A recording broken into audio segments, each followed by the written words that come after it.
mine or theirs, it's the player session, and very much like today. What's more important, what I want to teach you or what you want to learn. They're very, very different ways of seeing these environments. So it's very much, for me, it's much more about what you guys wish to learn rather than what I want to teach you. And that is the reality of these kind of interactions. So I'm always very sensitive that you try and predict. That's why having Hank's feedback when we spoke last week, what would you guys like to learn today, will then guide me in some ways to kind of, I say teach in a very loose way, rather than what I want to teach you. And there's no different to that in player sessions. What the player wants to learn is very different to what the coach wants to teach. To align those two is actually quite unusual. And so very much along those lines, we'll be guided by that. That is this afternoon. It's very much, we'll all be doing something, but in a very playful way. If you don't feel you particularly want to join in, it's absolutely cool. There's no judgment of mine. But it's very much about, if it was just you and I, for example, here today on the range, how can you really help those areas around looking at frame shapes, which we'll look at with Ben today, in particular, looking at things like how do we just get aware, excuse me, of whether that trail side's a bit compressed. So again, we don't always need, for sure you do in many ways, the advanced kind of physiotherapy, which is different, valuable in different ways, of course it is. But what can you do as a coach to go, most likely that's why they're moving that way from a setup position. It's interesting watching all of you at the moment. Most of you are like this in the front way, but that's why we can start to just get aware of this. And even in a nice way, that we're very lucky, for example, in this bay today, that Ben was walking to see me. Even those initial walking cycles can reveal where there may be some imbalance. There's a very common one you may see is someone kind of walks a bit like this. That right arm is very kind of fixed. So a common one you see a lot with people. I'll do that once again for Hank on camera, is they kind of walk a bit draggy with that right foot.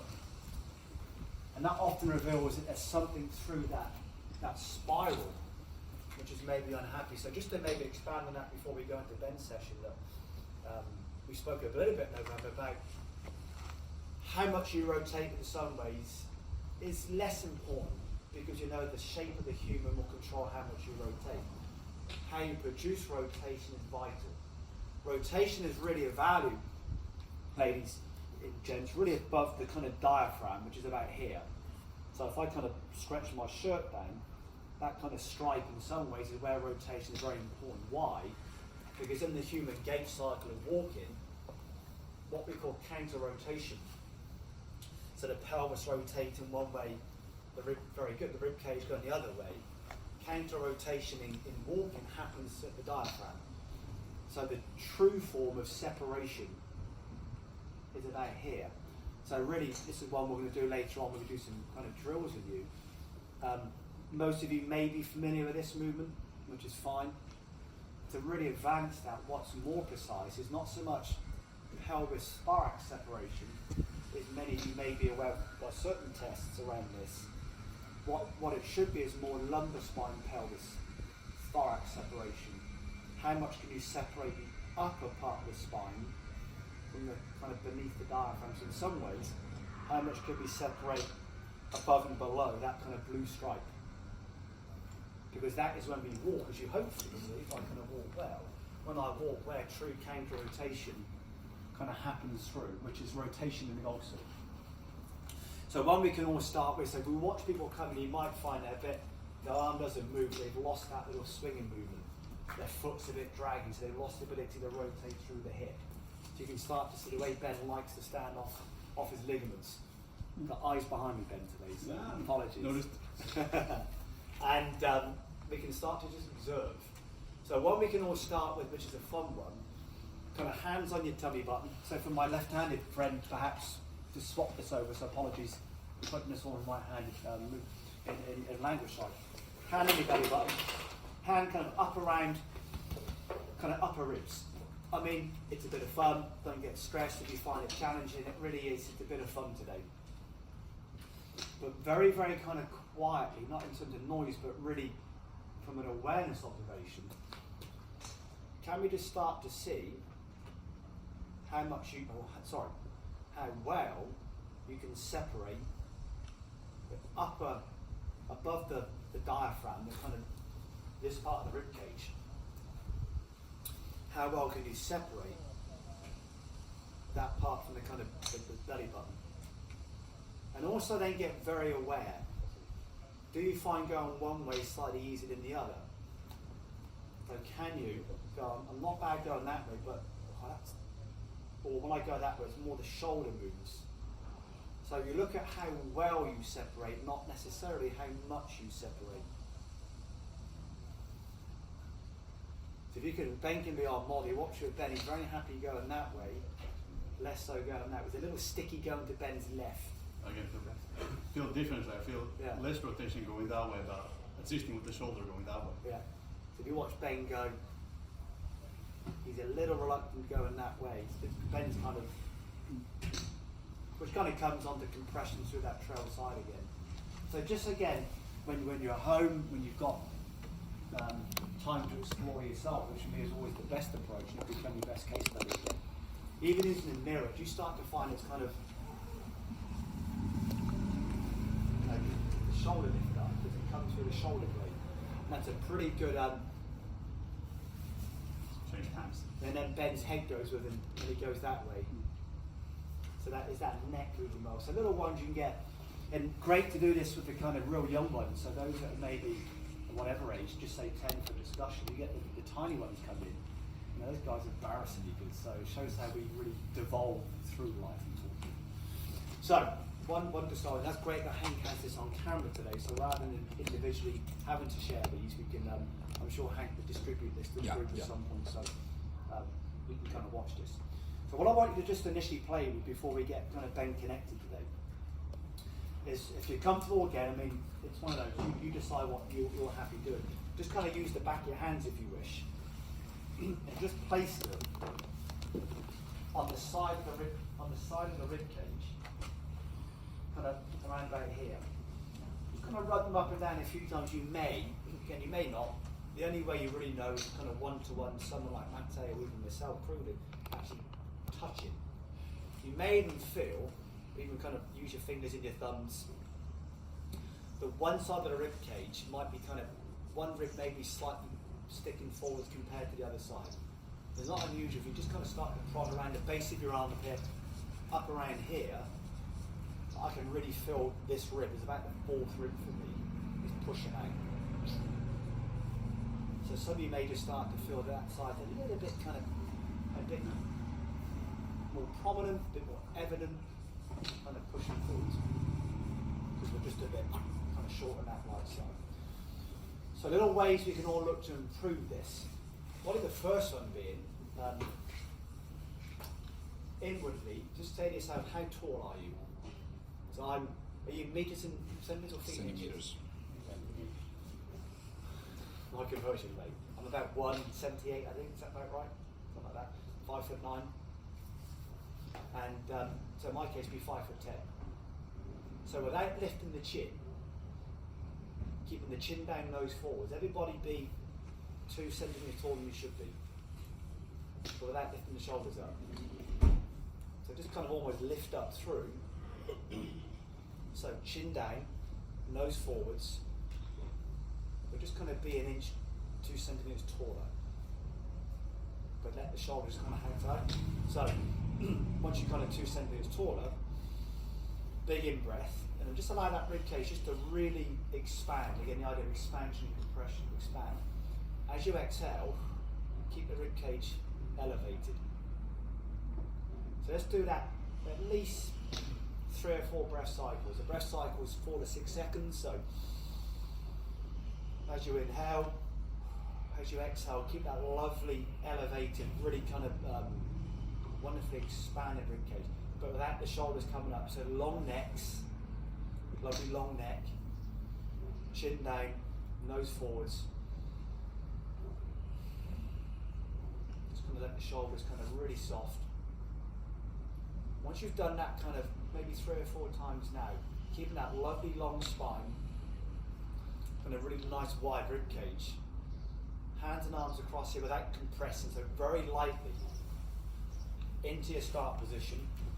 Just going to make a few rotations now and just start to observe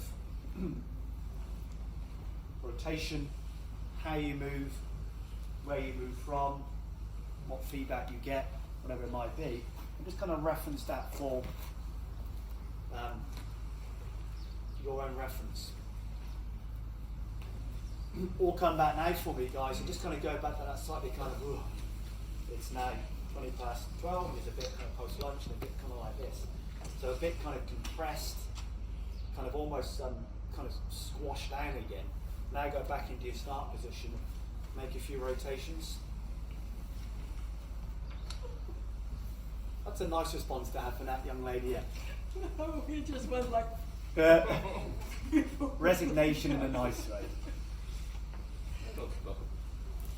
I'm hopefully you all feel a little bit sticky, a bit kind of like moving is all a bit. So, I mean, things we can all do, regardless whether you are. I'll let this lady just make her notes 1 second. I'm fine. No, it's important. We don't need to rush, so take your time. Yeah, I'm ready. Thanks. Things we do at home. So, just be an inch taller. Just be 2 centimeters taller, but without lifting the chin.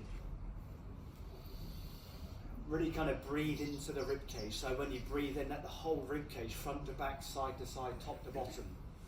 So fully expand in every direction. So, you know, things like, for example, just pop your fingers around out here, so just beneath the bottom rib on the side of the spine. As we breathe, can you breathe into your thumbs at the back? So that wonderful kind of three-dimensional 360. So as we breathe in, we also breathe this way, that way, and that way. So once you've got that lovely kind of inflame, almost like the balloon posture, every breath in, the balloon inflames without lifting up. Again, once you've got that lovely kind of long spine, long neck, fully inflamed rib cage, back into that start position again without clamping down. Make some rotations, just reference them once again. What we've established here is Hank can definitely dance. Can I choose the music, Hank, in that day? Sorry? Can I choose the music to dance to? Yeah, sure. I experienced Anything. usage this morning, was slightly disturbed by it. So. Hence I fired him earlier. I thought I can't talk like that for another day. Sorry. I thought it was a short journey. So yeah, just play with that, but hopefully we all feel just a little bit more kind of, it's slightly easier to rotate. Another one we can play with, arms out to the side for me. So when doing this, be very aware. I'll give you, the hands don't go behind the shoulders. What it isn't, one of the worst things is the idea of shoulders back, because that pushes everything forwards, it pushes the spine forwards. So kind of really almost kind of reach out, so in my case, kind of touch the range, touch the wall, like you're like a rope being really pulled.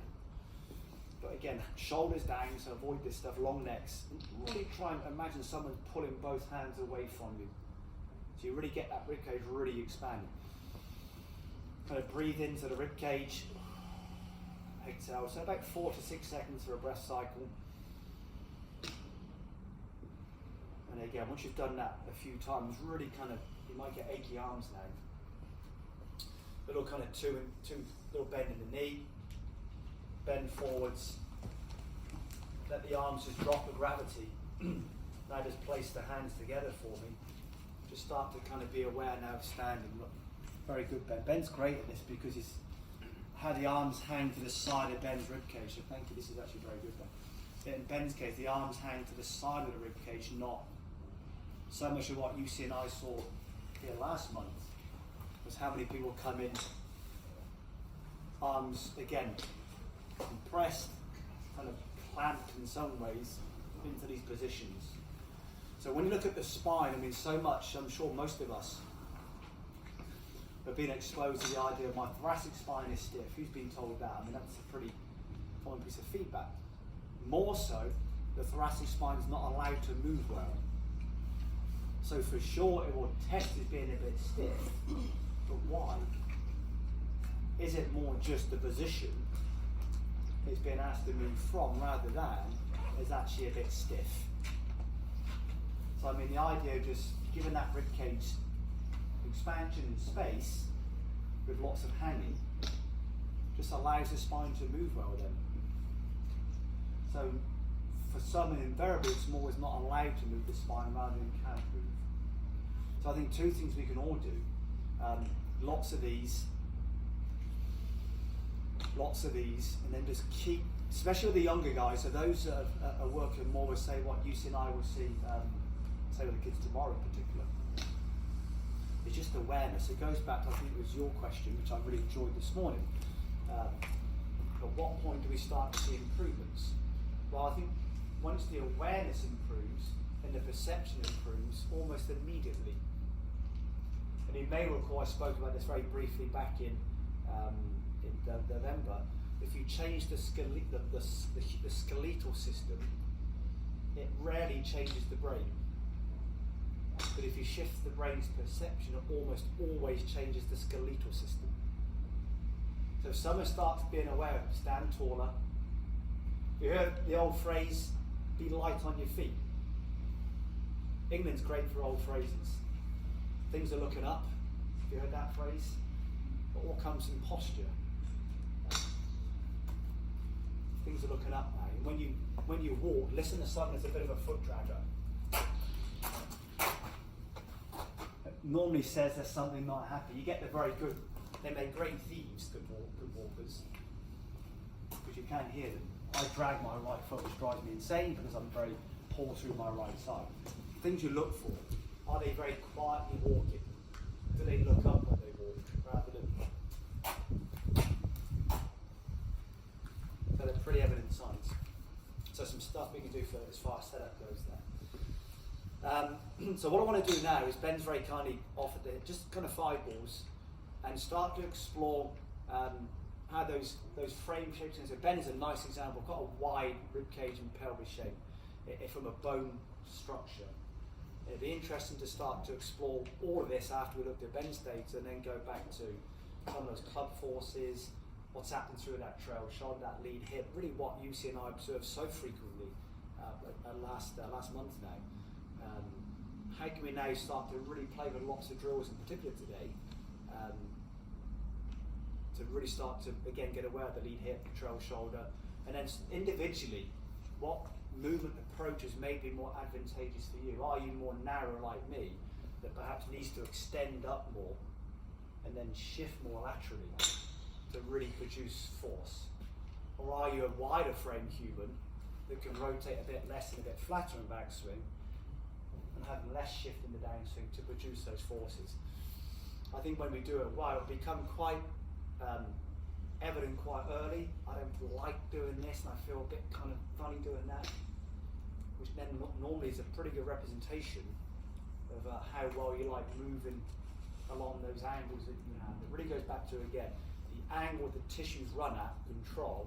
If you think about it, it should be quite simple how we move. So just take a few minutes whilst I'm getting Ben connected, and we can start to explore some of Ben's data and how we can then start to really improve this in a very kind of applied way. Thanks, Ben.